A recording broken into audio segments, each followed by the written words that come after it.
Hi everyone, it's me, Krylios, Team Racing Productions MC and producer. And joining me today is Jose Cortes. Welcome. Thank you so much for having me. I'm really excited to talk about our campaign and just socialism in general. Awesome, awesome. So great to have you here, Jose. And I want to start this off with just having you introduce yourself to our audience and giving us a little bit about your background and experience. Sure, I'd be happy to. And so, yeah, my name is Jose Cortes. I'm a lifelong resident of Southern California, specifically San Diego, the county of San Diego. I'm from the eastern part of the county. It's semi-rural, smaller municipalities. Typically seen as like a conservative area of San Diego. And I became activated and into organizing, becoming a socialist organizer back in 2016 after the brutal murder of Alfred Alongo, a Ugandan refugee in El Cajon by the El Cajon Police Department. That was on September 27th of 2016. That was, a day that, definitely stood out for me because I saw in the streets of my dentist's office, that's where Alfred was actually brutally murdered. In the area that I've grown up in my whole life, militarized police vehicles, a heavy crackdown on peaceful protesters. And this was in the ongoing era of the Black Lives Matter movement. And I saw really an urgent need to get involved beyond Yeah. just voicing our dissent or expression. Like you'll see a lot of like the Democrats will like post things like "I dissent" or whatever, but like dissent never stopped somebody with an M16 from like pushing my friends out of the street, or didn't stop them from driving mine-resistant ambush patrol vehicles, down the streets of my home city. So it really, woke me up to the fact that we need to do something beyond just going out there and just expressing how wrong the system has been treating not only people that look like myself, but just all of us as workers in general. So from those very kind of just like, I think, typical origins for a lot of people, recognizing the contradictions and hypocrisy of this system out in the streets, out, going out, doing what we're supposed to do, protesting or whatever. I was fortunate enough to meet organizers with the Party for Socialism and Liberation, and they taught me a lot about socialism. Really, I knew nothing about socialism, but I learned that it really quickly overlapped with everything that I inherently knew to be true about the world, that there was enough food, housing, and healthcare resources to go around, but that they were being hoarded for profit by a small minority of business and banking elites that are just, profiting off of our family's suffering. And it wasn't until I met socialists that I actually learned. I'm like, oh wow, there's not only is there an ideology that is, stands to replace capitalism, but there's living examples of countries that have done exactly that. Countries like Cuba, that where people look like people in my community, in my neighborhood, and we don't have to reinvent the wheel. That we can actually use this already existing groundwork, this ideology, to liberate ourselves. So that's a little bit about myself. I work in a call center. I work 40 plus hours a week, taking calls from people who are in the middle of the suffering of this capitalist system, trying to navigate private for-profit healthcare. I think I'm very typical to a lot of people, just some person who loves their family, that cares about our community and knows that we can have a better world. Certainly, certainly. Now tell me why you've chosen to throw your hat in the ring, this election cycle. What is it about now that you feel like, it's a perfect time, it's a perfect moment to run for, California's 51st Congressional District? Oh yeah. So the time is perfect right now for not only us to go out as socialists and engage with our communities, but to help define what socialism is. Right now, there's a lot of language, like any Democrat gets called like a socialist, which is very ridiculous when you look at it, when they're literally, being funded by the hugest, largest capitalist industries in this country. But the time is right now for us to not only just come out and define socialism, what it is, what it isn't, but to show who socialists are. There's this, I think, imagery that people have of like a secretive sect of people operating in the shadows of or the fringes of these political movements, when in reality, socialists are people like myself, people with families, people that work, people that make the food, that clean the offices, that scrub the toilets. Like, that's what a socialist is a working class person activated to take political action beyond just the 2 to 4 year election cycle. So a lot of people, their political consciousness is at its highest, at least in the conventional sense that people acknowledge or kind of understand during the 2 to 4 year election cycle.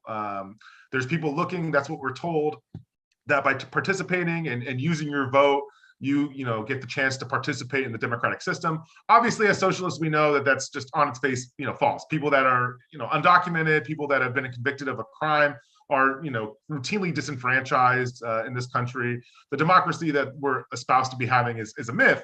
But, nonetheless, because there are millions of people whose political consciousness is piqued during those moments, we want to be able to meet them there. Like a lot of tendencies, if you can call them that, on the American left, take a very negative view about intervening in these political cycles. But I mean, my argument would be like, well, what's the option for people like my mom or my aunts and my uncles and the people that are in my family? Are we supposed to just abandon them to the far right or like lecture them, with this like top-down position of like, well, you just don't know how to do revolution. You don't know how to be radical enough yet. It's like, no, you've got to meet them where they're at. And you've got to bring them into the socialist movement by showing them that it's not only just our righteous ideas, but that there's a pathway to winning these in actuality. So the campaign is primarily an intervention in the bourgeois electoral system, because we're not going to be able to compete with Sarah Jacobs, the heiress of the Qualcomm fortune here in San Diego, on a purely just chivalrous, what do they call it, courteous, status quo kind of political campaign. We're going to have to beat them using our people power. And in order to do that, it's meeting people where they're at, engaging them. And I think, we've had a lot of success bringing people in and radicalizing them to like what socialism actually is by being able to knock on the door and say, hey, not only are we talking about these, great ideas or these like what sounds like radical ideas, but we're taking action right here and now to win reforms, to like build community power, not in some sort of abstract future sense, but right here in the moment. So that's what our campaign's all about. That's its kind of purpose, is to not just like go out there and be angry or be right, but to build community power and to keep that energy going beyond 2022. That is so important, so important. So tell me, if elected, to the role for California's 51st Congressional District, tell me the top 3 issues that you would really love to tackle if elected to the role. Yeah, definitely. So we have a 5-point platform, but if I was going to go with just the first 3, it would be housing as a constitutional guaranteed right in this country for all people, regardless of their status in this country. That would be, a primary one that I would say as number 1. Housing right now is such an important issue. Here in San Diego, we just recently surpassed the Bay Area, so San Francisco Bay, as the most expensive and highest, and basically the highest increase in cost of living and rent in the entire state of California. So, San Diego, the rents have gone up on average 20%. Inflation has gone up 8%, guaranteeing access to dignified housing. Because, not to mention, there's people living on the streets that are living tough. That's definitely a very visual kind of example of homelessness. But we can't forget the people that are crashing on couches, that are living 2 or 3 families to a 2-bedroom apartment because, rent is so ridiculously high or the credit checks requiring 3 times your credit to live somewhere, forbid people from having their own dignified housing. It pushes people right into the arms of slumlords that exploit them, especially refugee and migrant communities that are, particularly vulnerable to basically just greasy landlords like that. So housing, definitely a big one. Another one would be healthcare. Basically the guaranteed right to single payer, high quality, dignified healthcare, including reproductive healthcare and mental health care that often get overlooked as, like optional, when we all know that these are not optional health benefits. We need these. These are important for our families. You heard me mention a little earlier, I talk every day. I mean, right before I came in here on this interview, I was on the phones talking to people about their life insurance, their pension benefits. And these are real people who are suffering, who the cost of living, like we described, is going up, and their premiums are going up and their expenses for healthcare are going up, but they're not getting paid more money. They're being told to find the money just somewhere else, that they don't have it. Most people don't have, $500 in savings, 60% of the population even. So, it's definitely a real poignant issue for me, is the issue of healthcare, because, if all it really takes for most people in this country is one really bad accident, and then their entire life is overturned, and and it's a lot easier for things to be messed up than they are to be repaired. So, we talk about housing, we talk about healthcare. Those are the two really big ones. But also in this present climate, I think it's especially important to highlight our position on imperialism, specifically on U.S. imperialism and the endless war drive that's waged for profit in our name with, completely manufactured consent, if any.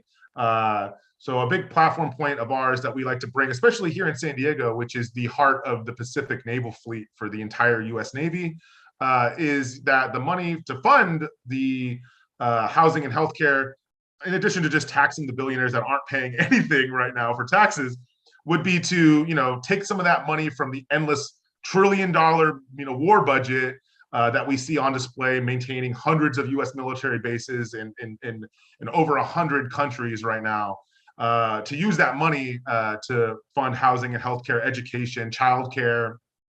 And also, by ending the U.S. war machine, by ending the never-ending just war drums that the U.S. beats all around the world, it'll also have a pleasant impact on the environment. The environmental degradation of the U.S. military is infamous at this point now. So if we were going to condense our points, I would say the big three are housing for all as a guaranteed constitutional right. Same thing with healthcare, dignified healthcare, including reproductive and mental health care for all people, regardless of whatever status the ruling class has tried to divide us around. And then last but not least, the immediate shackling of all and closing of all U.S. Military bases, reparations to the countries negatively impacted by U.S. imperialism. I could think, for example, Haiti, Iran, Iraq, Afghanistan, Libya, how many countries that just have been pillaged by the United States that deserve, immediate reparations and the immediate closure of U.S. military bases in their borders. So those are, I would say, the three that I'm personally just very, very excited about right now.